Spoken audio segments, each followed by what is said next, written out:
Bonjour Marie Richeux. Bonjour Virus, ça va et vous? Ouais, très bien. Oh, c'est bien. Ça fait plaisir de se voir. Oui, tout à fait. C'est ça, hein? Parce que j'ai bon souvenir d'une émission qui date de quelques années et j'étais... C'était un peu une première et tout ça et je m'étais dit, oh là là, pourvu que ce soit le genre de proposition qui propose des matchs retour, façon de parler. Et du coup là, ça fait comme un petit match retour. Oui, mais match amical, voilà. Il n'y a pas d'adversaire, avec des gagnants quoi, dans le match. Est-ce que vous avez un ordre en tête des textes? Non. Ok, très bien. On verra ce qui vient du coup?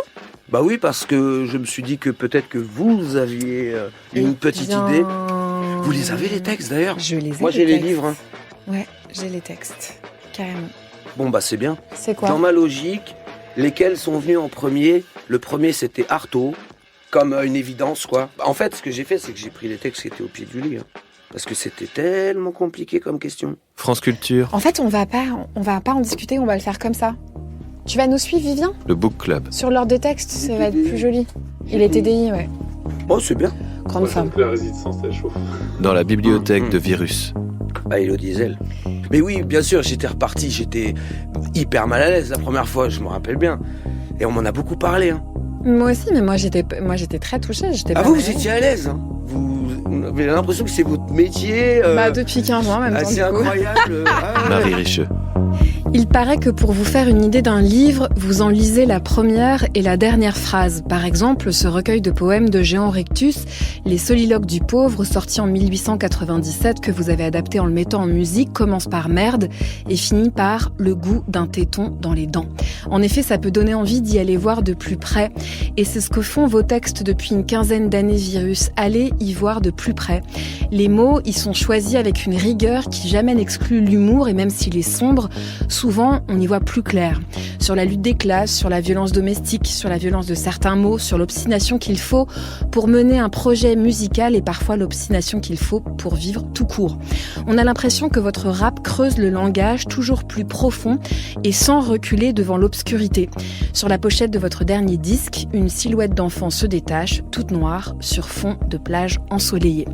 Il y a quelque temps, les éditions du Feu Sacré vous demandaient quel livre suscitait en vous des envies d'auto-dafé. Et vous répondiez « ce qui complique l'écriture pour exclure, ce qu'on nous a imposé, tous ceux qui endorment, tous ceux qui ne gênent en rien, tous ceux qui créent des débats creux, qui ne poussent à ouvrir ni esprit ni dictionnaire, tous ceux qui rendent encore plus bêtes, tous ceux qui coûtent trop cher. » Voilà une belle définition par la négative, mais aujourd'hui, on va vous écouter parler des livres qui vous donnent envie de les partager. Merci beaucoup, Virus, d'ouvrir votre bibliothèque pour le Book Club de France Culture. Merci à vous. Votre dernier disque s'appelle Nique tes mères. Oui. Et j'ai appris, grâce à vous, qu'il s'agissait, entre autres choses, d'un espace-temps comprenant un jour et une nuit, soit 24 heures, correspondant à un cycle biologique. Oui. Et je me suis dit, ça, c'est quand même toujours le cadeau que nous fait Virus, Les de œufs de nous Pâques. apprendre des nouveaux mots. Est-ce que vous sauriez dire à quand remonte cette curiosité-là? Waouh. Ben, j'aurais presque tendance à dire depuis toujours discrètement. Et puis, c'est plutôt de rendre public ces choses-là qui peut se dater. Mais au final, j'ai mémoire, depuis que la mémoire existe dans ma mémoire, d'avoir toujours été interpellé par les mots. Et d'ailleurs, quand j'étais beaucoup plus jeune, enfant, tout ça, je parlais peu et j'étais un peu celui qui a le mot pour rire, quoi. Du coup, j'ai vite compris que un mot pouvait tout à fait ou plomber ou ensoleiller une pièce, un visage, etc. Donc, je pense que j'en ai emmagasiné, mais que j'osais pas ou peu me sentir assez légitime pour les utiliser. La nique tes mères, c'est carrément un terme scientifique, biologique, qui, moi, dès que je l'ai rencontré, ça a été, une arborescence, c'est-à-dire que tout de suite on entend autre chose, et hop, ce autre chose fait référence à un groupe pilier fondateur de la culture hip-hop, NTM. Souvent, il y a ça pouffe de rire. « Ah, Virus, nique tes mères !» Enfin, on croit que c'est une blague. Alors qu'en fait, ce terme est très sciencé, scientifique et tout. Et il fallait le peser, avant de l'utiliser. Mais je savais de toute façon depuis très longtemps que si un jour je faisais un album, il allait s'appeler comme ça. Ah Parce oui. que, depuis très très longtemps. Et il y a un jour dans un atelier, une participante qui m'avait dit oui, tu connais ce mot, nique tes mères et tout. J'ai dit oui, mais chut, si un jour ça remonte, mais si un jour j'arrive à faire un album, eh ben il s'appellera comme ça, parce que si j'arrive à faire un album, ça veut dire que je suis sur un cheminement lumineux. Et du coup, le nique tes mères, pour moi, le jour, nuit, signifiait ça. Et d'où cette espèce de chose jusqu'ici qui avait été perçue comme sombre parce qu'elle l'était, en fait, tout simplement. Elle l'était, mais d'ailleurs, cette pochette garde un peu de sombre, et moi, je pense que c'est un sombre qu'il n'est pas inutile d'aller visiter. C'est juste que peut-être vous avez un peu plus de lumière en bagage pour qu'on aille avec vous de manière un peu moins difficile. Mais est-ce que c'est du sombre ou est-ce que c'est du vide ? Ça, je sais pas.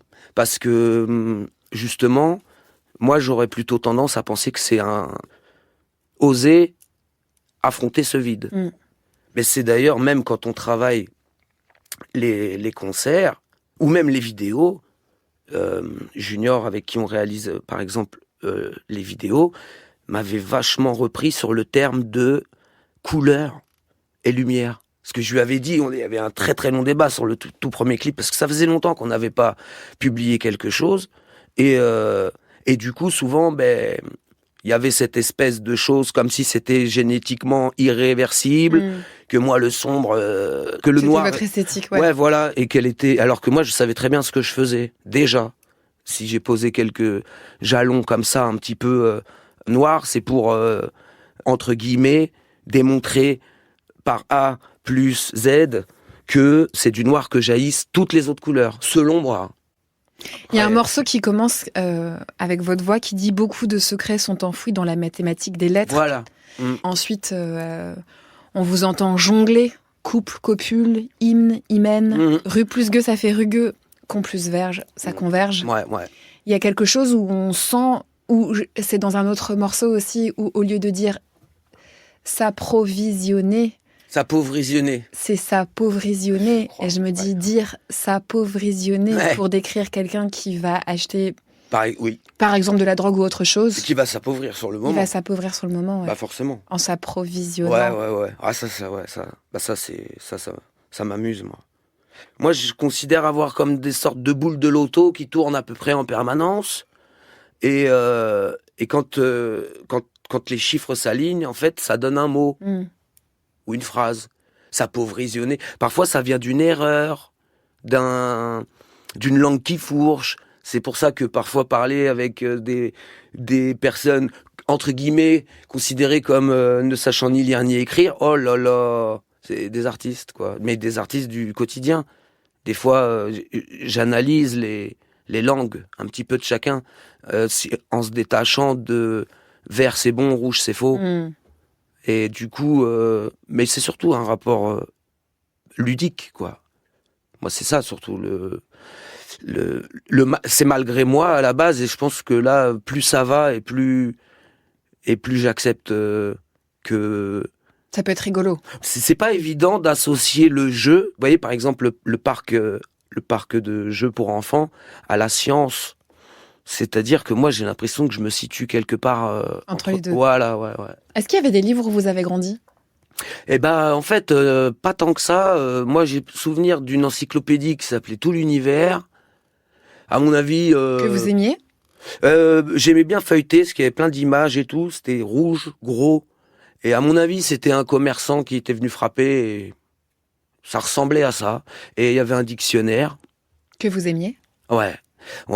Et il y avait aussi des petites images dans ce dictionnaire, mais surtout c'est le dictionnaire, parfois je vais dans certains logis et je le retrouve. Je crois que c'était peut-être le Robert ou bien... Et c'est celui de cette époque-là.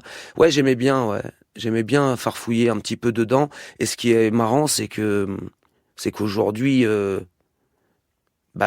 j'ai l'impression que c'est à chacun de se construire son propre dictionnaire. Parce que appauvrisionner, franchement, sur le coup, j'étais content de c'est presque une boutade. Bah, c'est une boutade. Oui, voilà. Moi, par exemple, je sais pas, je suis un gamin, tu me dis, il y a un gars avec des cheveux un peu bouclés comme ça, qui a écrit un livre, il a pas mis la lettre E. Déjà, ça interpelle sur chaque phrase qu'on peut écrire, etc. Et là, j'ai appris il y a pas longtemps qu'il avait écrit un livre Georges Perec du coup, qui s'appelle Les Revenantes. Et où il écrit Revenantes avec que des E. Et je sais pas, moi je trouve que... Vous voulez dire qu'on vous a pas assez transmis le plaisir de la lecture par le jeu, par l'étonnement, on a dissocié le plaisir, le côté ludique. Selon moi. C'est-à-dire, pour vous, dans votre histoire. Oui. Ouais. Oui, et puis j'ose espérer que ça progresse. Parce que du coup, j'y suis plus, moi, en primaire. Mais il y a ça. Il y a cette idée que même l'image un peu tu fais tes devoirs et tu joueras après. Ah, c'est dommage. Moi, j'aurais bien aimé jouer. Non, mais c'est vrai. Si on pouvait faire nos devoirs en jouant. Mais ça, voilà. Après, peut-être ça a hyper progressé. Mais du coup, je me rattrape peut-être inconsciemment comme ça.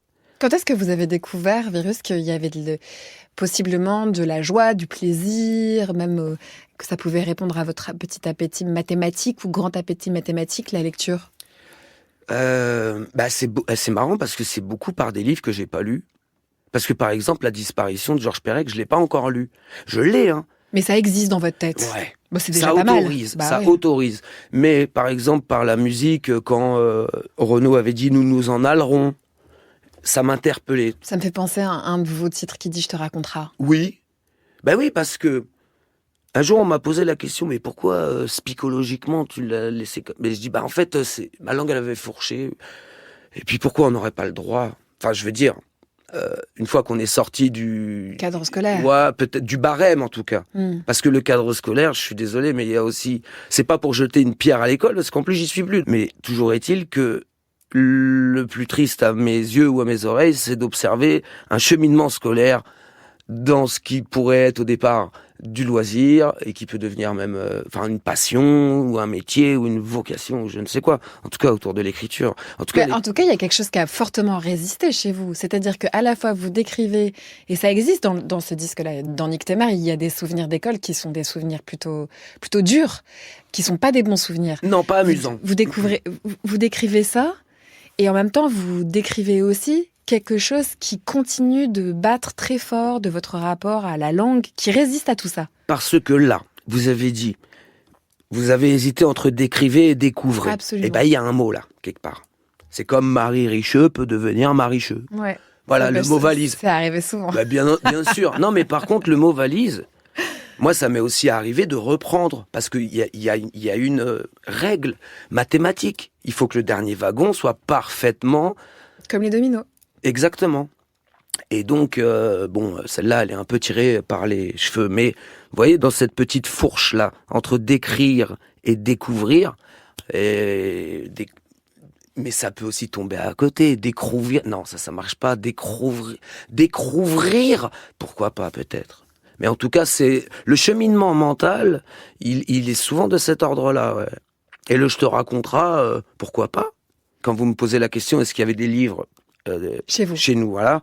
Aujourd'hui, j'aurais tendance à dire, parce que j'ai pas envie de, non pas de juger, mais de condamner l'idée que, par exemple, s'il y en a pas, ça suggère un manquement. Moi, aujourd'hui, j'ai l'impression que c'est une chance. Mais aujourd'hui, vous voyez, la balle de flipper, à un moment, j'aurais aimé qu'elle aille ailleurs. Par exemple, quand je voulais faire un bac L, sortie de collège. Voilà, ça c'est un truc qui n'a pas été assimilé chez moi. Bac L, c'est oula, tout de suite c'est qu'est-ce qu'on fait avec ça? Et ça va dans un champ complètement inconnu. Bon, bref. Mais du coup, vous n'avez pas pu faire ça? Ben non, mais je me le fais là, en fait. Je me rediplôme moi-même. Je me refais mon... C'est pas belle la vie? Bah oui, faut être patient, quoi. Mais aujourd'hui, elle est très dispersée, cette lecture, parce que c'est là, aujourd'hui, mon attention, elle est... J'aimerais prendre l'exemple, par exemple, du cinéma. En ce moment, je regarde un sitcom.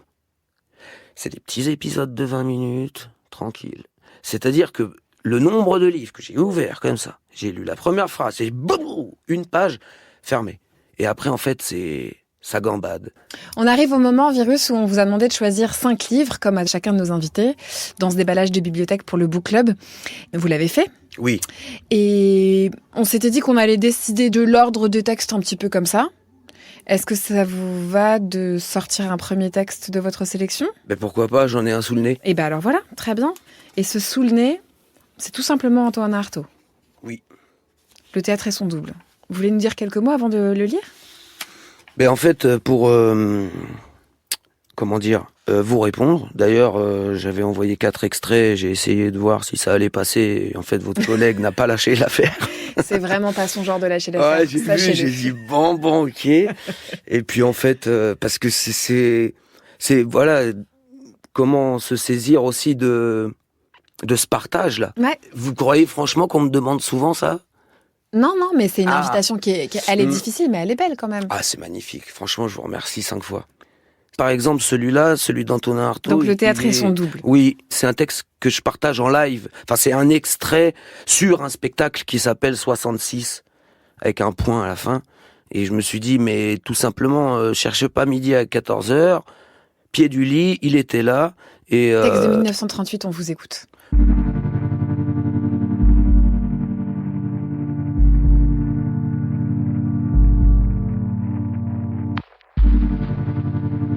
On juge un civilisé à la façon dont il se comporte, et il pense comme il se comporte. Mais déjà sur le mot de civilisé, il y a confusion. Pour tout le monde, un civilisé cultivé est un homme renseigné sur des systèmes, et qui pense en système, en forme, en signe, en représentation. C'est un monstre. Chez qui s'est développée jusqu'à l'absurde cette faculté que nous avons de tirer des pensées de nos actes, au lieu d'identifier nos actes à nos pensées. Si notre vie manque de soufre, c'est-à-dire d'une constante magie, c'est qu'il nous plaît de regarder nos actes et de nous perdre en considération sur les formes rêvées de nos actes, au lieu d'être poussés par eux. Et cette faculté est humaine exclusivement. Je dirais même que c'est une infection de l'humain qui nous gâte des idées qui auraient dû demeurer divines. Car loin de croire le surnaturel, le divin inventé par l'homme, je pense que c'est l'intervention millénaire de l'homme qui a fini par nous corrompre le divin.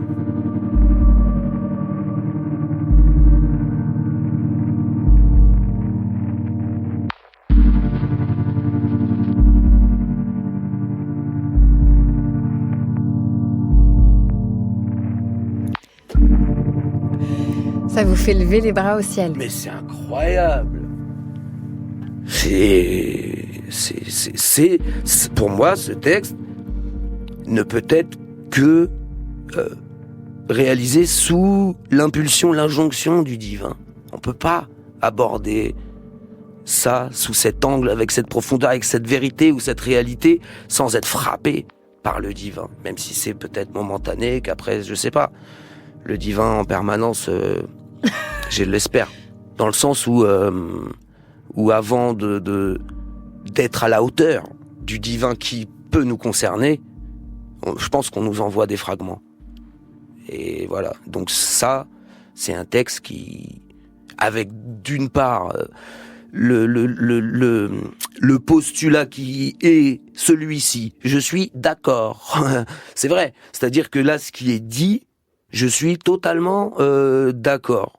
Et en même temps, là, ce que je vous dis, mais on peut pas... Ben là, je le découvre. C'est-à-dire qu'en fait, pour moi aussi, un texte, c'est... Chaque lecture, c'est un nouveau texte, quoi. Et là, c'est ce qui vient de se passer. Qu'est-ce que vous avez découvert, par exemple, à cette nouvelle lecture ? Que là, j'ai commencé la lecture en levant le doigt, alors que j'ai jamais levé le doigt quand je le lis. Hein. Et c'est quoi le début, la première phrase ? Vous avez levé le doigt en disant « On juge un civilisé à la façon dont il se comporte et il pense comme il se comporte. » Ouais. À la fin, vous avez levé les bras au ciel. Oui, parce que... Mais non, mais ce qui est assez étonnant, c'est qu'en plus, moi, je suis pas... Vous voyez, quand je parlais un petit peu de l'écrin du théâtre pour, par exemple, ce texte-là, au centre d'autres textes qui sont les miens, entremêlés avec ceux d'autres auteurs, dans le fil de la discussion, parce que pour moi, c'est une discussion, finalement, le spectacle, forcément, arriver avec une esthétique parfois râpée, dans le débit, dans peut-être la gestuelle ou l'attitude, c'est ce qui fait aussi qu'on choisit. Enfin, pour moi, on choisit pas son courant. C'est le courant qui nous choisit. On me dit, pourquoi t'as fait du rap ? J'ai pas fait plouf-plouf entre le rap et le reggae. Non, mais c'est vrai. Et du coup... Meilleure réponse. Non, mais c'est vrai, il y a ça. C'est le socle. C'est le mien, en tout cas. C'est le rap. Oui, de base. Mais je serais pas là sans ce socle-là. Et du coup, ce socle-là correspond à un environnement, une géographie, une époque, etc. Et puis, c'est le point de départ, culturellement. C'est-à-dire que c'est de là que tout est parti. Et du coup, c'est assez fou parce qu'aujourd'hui, je vois du rap partout. Pour moi, ça, c'en est, en fait. Bon, du reste, on peut dire quand même que Antonin Artaud et ce qu'il faisait avec sa voix et comment il projetait les Oui. mots est pas très très éloigné des plus grands MC du rap. Dans la percussion, dans peut-être la transgression. Enfin, vous voyez ce que je veux dire? C'est-à-dire que moi, en fait, du coup, le rap aujourd'hui, il est quasi omniprésent, soit par une espèce de génétique, même si elle est totalement d'une autre époque, ou alors une percussion souvent. Mais plus, je pense que le plus important, c'est surtout l'autorisation. C'est quoi votre deuxième choix, Virus? Le deuxième, dans l'ordre. Dans celui que vous voulez. On s'est dit qu'on allait. Alors le deuxième. Vers quoi on va? Qu'est-ce qu'on lit? Franchement, le deuxième, je suis allé pareil, automatiquement, mais toujours par le prisme du travail. Parce que je travaille sur ces textes-là, en fait. Thierry, alors on dit Metz ou Metz? Thierry Metz, on entend sa voix? On entend sa voix en 1990 dans une archive, une émission qui s'appelait La Voix du Silence, l'année où il a publié le journal d'un manœuvre. Les oiseaux, ce sont aussi les hommes qu'on ne regarde pas voler, quoi, qui sont très proches de nous, qui nous entourent avec leurs gestes. Et ils ont un petit peu des gestes d'oiseaux. C'est comme ça que je les percevais. En fait, les hommes sont comme des oiseaux, mais on les perçoit plutôt comme des pierres, quand on est dans le travail. Comme des pierres, et on les alourdit dans le cas où eux essaieraient de s'alléger un peu. Et surtout, bien sûr, dans ce cadre de travail manuel pénible. Vous comparez le manœuvre au rouge-gorge. C'est pour le moins étonnant, non? Non, parce que c'est l'oiseau qui vient nous surprendre en plein travail, qui a un petit œil moqueur, qui nous voit par transparence en quelque sorte, et qui nous montre ce qu'il y a autour de nous. L'arc-en-ciel, c'est déjà lui le point de départ de l'arc-en-ciel. Et le manœuvre, il a un petit œil moqueur? Quelquefois, oui, devant certaines situations. Cette façon qu'on a de lui parler durement, de ne pas le voir, d'ignorer ce qu'il fait finalement intérieurement. On essaye de gêner son élévation. On lui met toujours un outil très lourd dans la main, mais des fois je pense que ça le fait sourire. Et vous avez l'impression que le manœuvre, il est toujours prêt à s'élever? Oui, il habite la verticalité du chantier. Il démarre des fondations, des fouilles, et puis progressivement, avec les outils, avec un assemblage de choses, il s'élève avec les autres. Tout en restant toujours un degré dessous, puisqu'il fait passer les choses. C'est un passeur, il travaille comme ça. Il ravitaille. Les hommes qui, eux, s'élèvent d'un cran toujours en plus. Qui le négligent d'ailleurs à cause de ça. Vous décrivez le lieu où vous travaillez comme un lieu où les mots sont absents. Par exemple, le chef est laconique, il dit « tu connais le travail, tu le fais ». Et c'est tout. Il y a une économie de mots terrible, et vous protestez contre cette économie de mots. Mais justement, c'est à partir de cette raréfaction, à la fois de cette absence, presque pendulaire, quoi. Oui, c'est ça. Ça bat dans le chantier, ça passe d'un homme à l'autre, quoi. Il faut aller vite, il faut attraper au vol, quoi. À travers ces bribes de phrases, de conversation, essayer de trouver le mot qui va approfondir cette densité d'écriture. La voix de Thierry Metz, ouvrier manœuvre, mais aussi écrivain et poète qui a publié le journal d'un manœuvre en 1990 aux éditions Gallimard. Ça fait partie des textes que vous avez choisi de partager avec nous. Virus, avant d'en lire un extrait, vous voulez nous dire pourquoi? J'allais presque dire parce que je travaille dessus, ce qui est vrai. Parce que peut-être... parce que j'ai peut-être cette sensibilité et on me propose de la développer. Enfin, de l'explorer. De sensibilité à quoi? Aux écritures, entre guillemets, j'allais dire travailleuses, moi, mais c'est plutôt prolétariennes. Elles ont été un petit peu rangées dans ces littératures prolétariennes. J'allais dire des paroles, pas volées, mais en tout cas, très peu prédestinées, en fait, à écrire. Et ça m'a toujours interpellé. Parce que... dans le volume, je sais pas la proportion que ça représente, mais en tout cas, je me suis toujours senti vachement concerné. J'ai l'impression... Par ces livres-là. Ouais.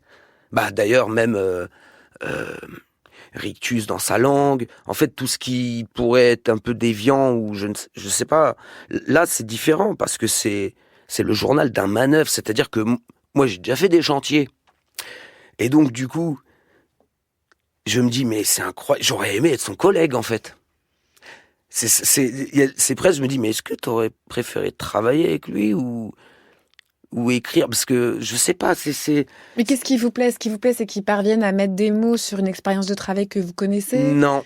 Qu'ils parviennent à retranscrire un monde que vous connaissez, qu'ils parviennent à retranscrire une langue que vous avez eue dans les oreilles? Non, même pas. C'est même quoi, pas alors aussi égoïste que ça. C'est juste que je mets... Il y a un espèce de transfert où je me dis, waouh. Bah déjà, je pense qu'il y a un transfert, une identification. Ça veut dire que, par exemple, ou que ce soit le chantier, ou bien l'usine, ou en tout cas des métiers qui absorbent parfois la réflexion. Lui, j'ai l'impression que dans le journal, déjà, il fait tout pour rester immergé, coûte que coûte. Ça veut dire, Il quitte pas sa pensée. mais c'est surtout qu'en fait, il fait jaillir des arcs-en-ciel à des endroits où on s'y attend pas. Des oiseaux, des arcs-en-ciel. Là, il arrive à amener quelque chose de la poésie qui pouvait être très répulsif au départ. C'est-à-dire que la poésie très florale ou rivierale, entre guillemets, c'est un peu... Rossignollale. Voilà, c'est un petit peu celle qui a ricoché sur moi historiquement, j'allais dire. Et là, je me dis, mais c'est incroyable parce que c'est le retour des oiseaux, c'est le retour des arcs-en-ciel. Non, mais c'est fou. Vous lisez un extrait? Ouais.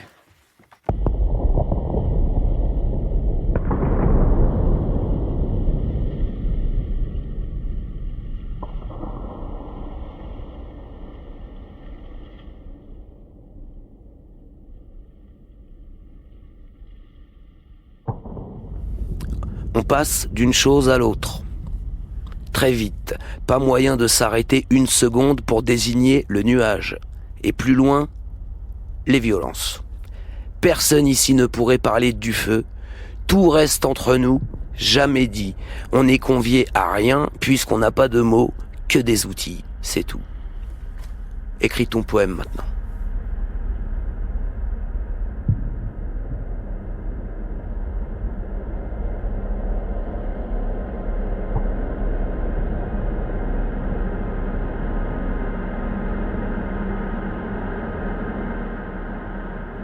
Dans ce poème, Thierry Mess, il dit « On n'est convié à rien puisqu'on n'a pas de mots ». Et dans l'archive qu'on a entendu de 1990, il parle de la rareté des mots. Il dit que précisément, c'est à partir de cette rareté des mots qu'il a travaillé, qu'il a écrit. Ben, moi, dès qu'il a dit la raréfaction, eh ben, j'ai pensé à la torréfaction. Tout de suite. Et donc? Eh ben, cette façon de malaxer, c'est-à-dire la raréfaction... Bon, après, c'est peut-être parce que je viens de boire un café, j'en sais rien. Mais vous avez transformé quelque chose où il y aurait du moins en quelque chose qui fabriquerait. Ouais. Et surtout qui donnerait la pêche, quoi. Enfin, en tout cas. Du café. Ouais. Mais même la torréfaction, parce que au final, quand il dit écris ton poème maintenant, pour moi, il dit je me suis occupé de la raréfaction, occupe-toi de la torréfaction. Selon moi, il invite en fait. Moi, j'aime beaucoup ça, c'est-à-dire ces écritures qui ont accepté que ça resterait inachevé et qui invitent en fait. Votre troisième choix, ce serait lequel? Le fruit d'un arbre. Enfin. Kuantawa, on a aussi sa voix. Ah, c'est vrai? Ouais. Allez, c'est parti. L'écoute. Ah, j'adore. C'est un poème et cette fois, c'est une archive de la Radio Nova. Il était à leur micro en 2018. J'étais élève dans une école de Bafoussam, d'un quartier qui s'appelle Bamenzi 2, le quartier où je suis né. J'étais élève au CE2 et j'avais un camarade de classe, paix à son âme, qui s'appelait Jacques. Et la mère de Jacques vendait les beignets haricots bouillis. Nous appelions cela BHB. Et il se trouve que un jour, la mère de Jacques nous dit, vous savez, tous les soirs, je n'arrive pas à vendre mes beignets. Donc le matin, en allant à l'école, si vous voulez bien, vous passez ici à la maison. S'il en reste, vous en prenez pour manger sur le chemin de l'école. Alors, un jour, comme tous les matins, je pars avec deux autres amis, Casimir, Baudelaire. Nous montons chez les Jacques. Et il se trouve que quand nous arrivions chez la mère de Jacques, elle emballait le restant de beignets avec des papiers journaux ou du papier de ciment. Et le grand frère de Jacques était bouquiniste sur la place du marché de Bafoussam. Nous arrivons donc ce matin et la mère de Jacques n'a pas de papier de journal pour emballer les beignets. Elle s'en va au salon, elle arrache les pages d'un livre et emballe les beignets que nous avons mangés sur le chemin de l'école. Comme j'étais un petit garçon curieux, après avoir mangé ces beignets, je regarde et il y avait un texte, prière au masque. J'arrive à l'école, je vais voir Monsieur Rigobert, mon instituteur. Je lui donne le texte parce que j'avais lu et ne l'avais pas compris. Et je lui demande sa signification. Il était occupé, il me dit de revenir plus tard. Le lendemain, j'insiste et Monsieur Rigobert me dit « Mon cher Kwame, ce texte est un poème et tu ne peux vraiment le comprendre que si tu es poète toi-même. » Donc je suis devenu poète en quelque sorte pour comprendre le poème « Prière au masque » de Léopold Sédar Senghor.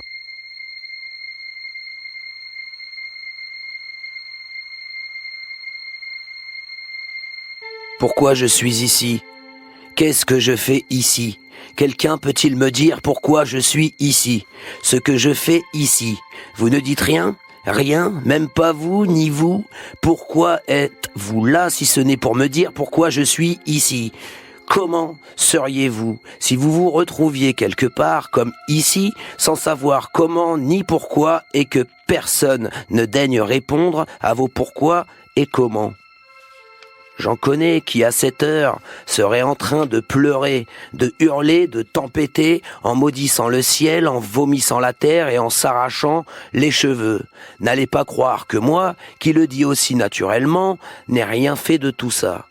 Quand on a pleuré, hurlé, tempêté, pour que change une situation, et que malgré nos pleurs, nos hurlements et nos tempêtements, rien n'a changé dans cette situation, on se ressaisit, on s'assagit et on comprend qu'il vaut mieux se servir du peu de force qu'il nous reste pour supporter la malchance qui a pris place sur notre route.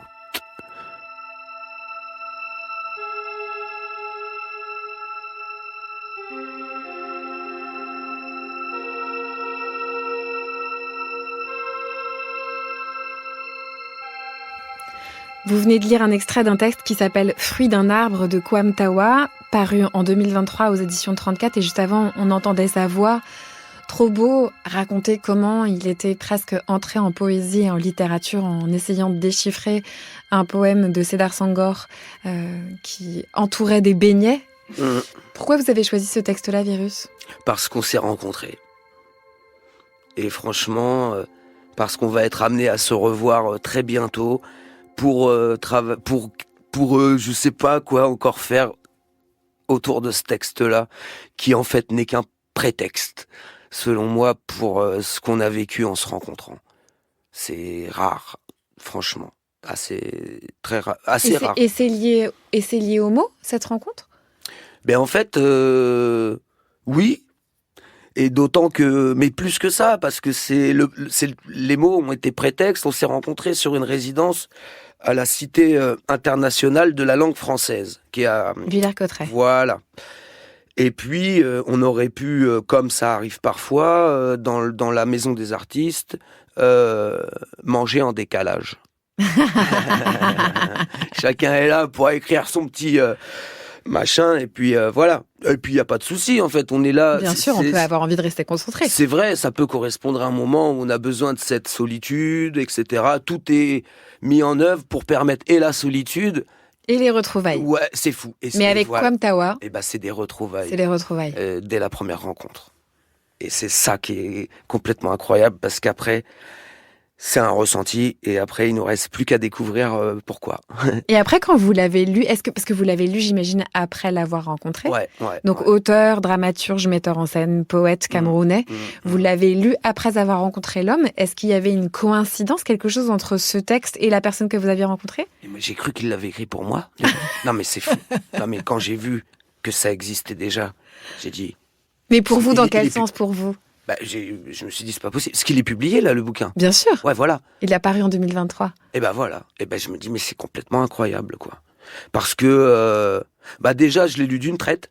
Alors, malgré que ce soit une période à concentration... Difficile, voilà. Petite. Ouais, mais là, la poésie peut rendre service. D'où le choix, peut-être, de ces textes qui peuvent se lire en fragmenté.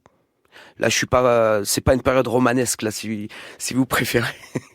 Ouais, je m'en suis déjà fait. J'ai lu Crime et Châtiment de Dostoïevski. J'ai fait une pause de 9 mois pendant, avec les multi-personnages et tout. Je suis allé au bout quand même. Par acquis de Mais là, conscience. on est dans un moment où C'est pas, il y a pas la petit, place. quoi. Oui, en fait, il y a pas la place parce que ça fait beaucoup de. C'est une grande arborescence, ça fait jaillir beaucoup de choses. C'est une période, hein. Et puis peut-être qu'il y aura d'autres périodes plus propices à des textes plus étendus. Mais c'est surtout que là, quand on voit ce qui est concentré en peu de mots, et c'est là où j'aimerais en venir. Et là, je parle de la vie courante, c'est-à-dire commencer à rendre les choses un peu plus enlever quelques rochers comme ça, que ça soit plus fluide, quoi, dans les mots, plus concis. J'ai fatigué trop de gens autour de moi. Ah oui, parce que vous avez trop parlé. Physiquement, ouais. J'ai pompé trop d'énergie autour de moi. Donc, Vous allez moins parler, vous allez mettre moins de mots. j'aimerais, ouais. Bah, j'aimerais, et puis ça doit faire partie du processus, je pense, Plus ça va, moins on mettra de mots dans nos vies, vous pensez? Ah, j'espère. Bah, de toute façon, il y a bien un jour où on n'en mettra plus. Plus du tout. Il faut s'y Ça, c'est préparer. certain. Il faut Mais en même se temps- préparer à peupler ce silence. C'est vrai. En même temps, vous dites, Virus, combien les mots sont importants, combien Ouais. il faut les dire, combien le silence est aussi une violence. C'est-à-dire que vous avez aussi dans vos morceaux parlé des silences qui font mal.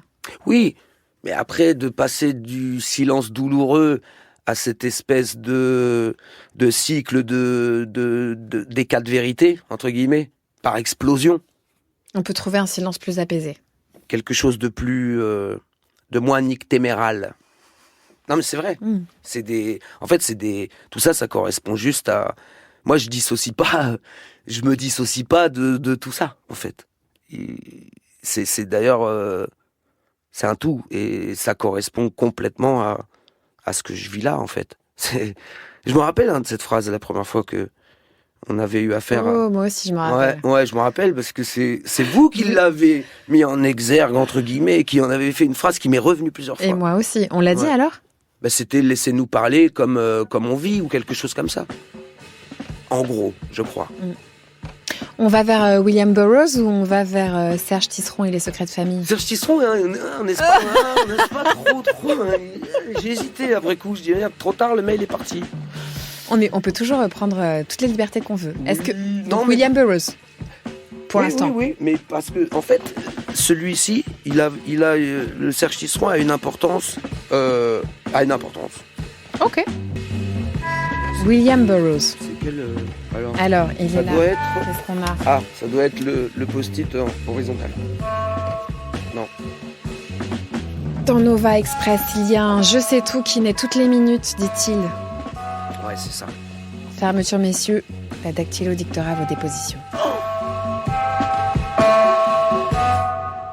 Oh, qu'est-ce que c'est que l'écriture?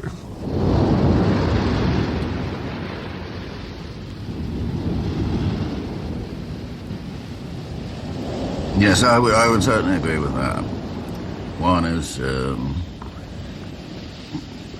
emphasis is on theory, and the other the emphasis is on practice, and really lack of interest in theory.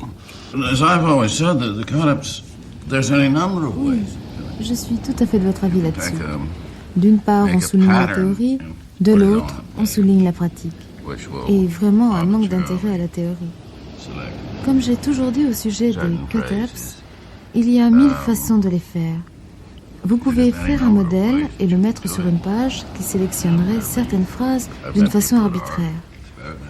Il y a vraiment 1000 façons de le faire.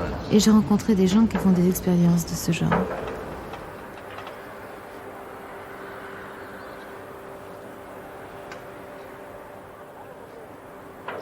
Et pourquoi ai-je essayé de faire exploser la planète?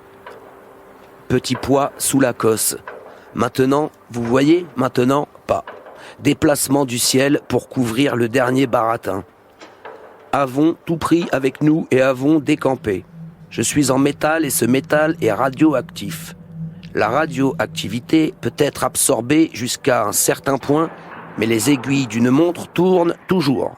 Le moment d'aller ailleurs. Seulement un tourniquet, planète lourde. Voyager avec des techniciens de Munro qui peuvent faire marcher le standard et avec les Vénusiens qui peuvent fabriquer de la chair et continuer dans le spectacle. Puis la photo en flamme. Et nous continuons notre chemin.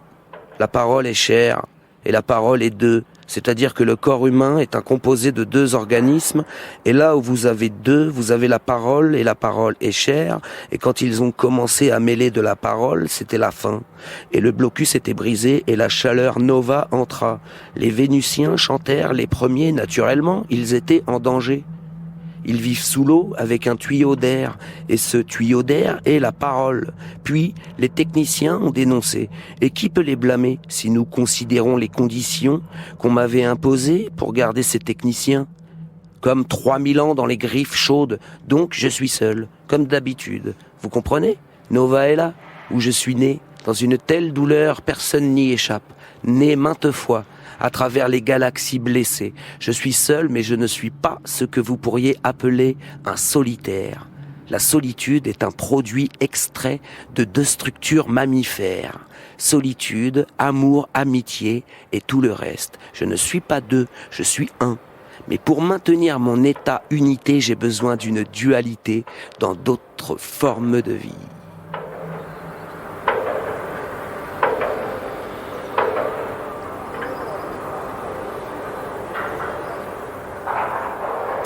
Nova Express est paru en 1964, là vous l'avez lu dans la traduction en français par Marie Beach et Claude Pellieu en 1970 pour les éditions Christian Bourgois. Texte de William Burroughs. En tout cas. Je vous laisse poursuivre. En tout cas quoi ? Mais en tout cas, c'est des textes qui ont été construits d'une manière que je pratique depuis peu. C'est quoi ? C'est un dérivé un peu du cut-up, du collage, du pliage. C'est c'est du sample. En gros, voilà. Et en fait, quand j'ai découvert ça, alors bien sûr, c'est fragmenté, ça autorise tout, mais c'est surtout de l'écriture avec des écritures, comme dans le rap, on faisait de la musique avec des disques, quoi. On faisait des disques avec des disques, etc., etc. Je retrouve encore du rap là-dedans. Enfin, façon de parler. C'est presque devenu quelque chose de pictural.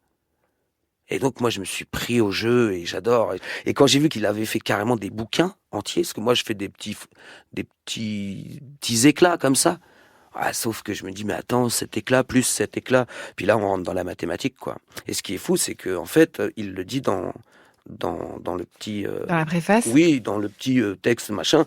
Le chapitre intitulé « Ce cas horrible fut écrit en collaboration avec monsieur Yann Somerville, un mathématicien ». Voilà, je dis bingo encore. Il y a plusieurs auteurs qui font ça.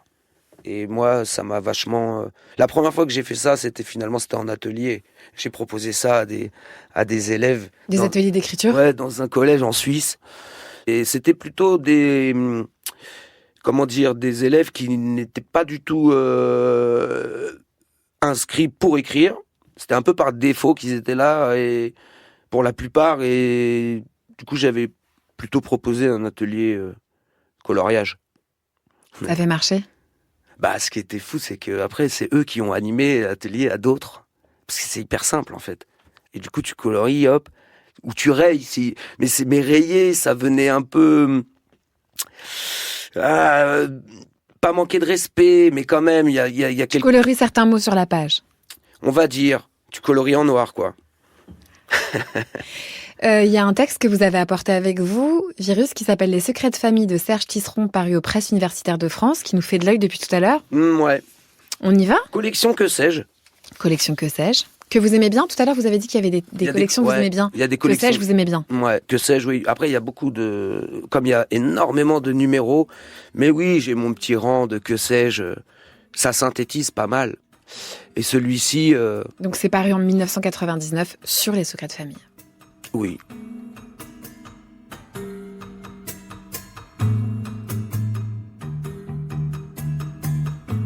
Toutes les fois où un monument est construit, quelque chose risque d'être occulté. Non pas qu'à chaque fois il y ait quelque chose qui puisse intentionnellement être dissimulé, mais un monument invite chacun à renoncer à ce qu'il y a de plus profondément personnel dans son expérience pour privilégier ce qui est susceptible de renforcer ses liens au groupe. Le monument, par sa présence, rappelle à tous que le souvenir a une composante collective. C'est sa puissance positive de socialisation. Mais en même temps, il fait courir à chacun le risque de rejeter dans un ghetto mental les souvenirs les plus personnels. C'est sa puissance négative d'oubli. Pour autant, quand il n'y a pas de monument, il est encore plus difficile de se souvenir. Les hommes ont besoin de monuments pour vivre et pour se souvenir. Mais ceux-ci leur font toujours courir le risque de perdre leur mémoire. La solution est familiale. La solution est familiale. Pour éviter que le monument oppose une mémoire collective, intellectuelle et abstraite à une mémoire individuelle, concrète mais solitaire, la plaque qui se trouve sur les monuments ne devrait pas porter l'inscription « Souviens-toi ». Car cette phrase est plutôt une façon d'inviter chacun à passer sa mémoire individuelle au crible de la mémoire collective officielle. Il faudrait plutôt y inscrire « Oublie ce monument, cultive tes souvenirs, parle à tes proches ».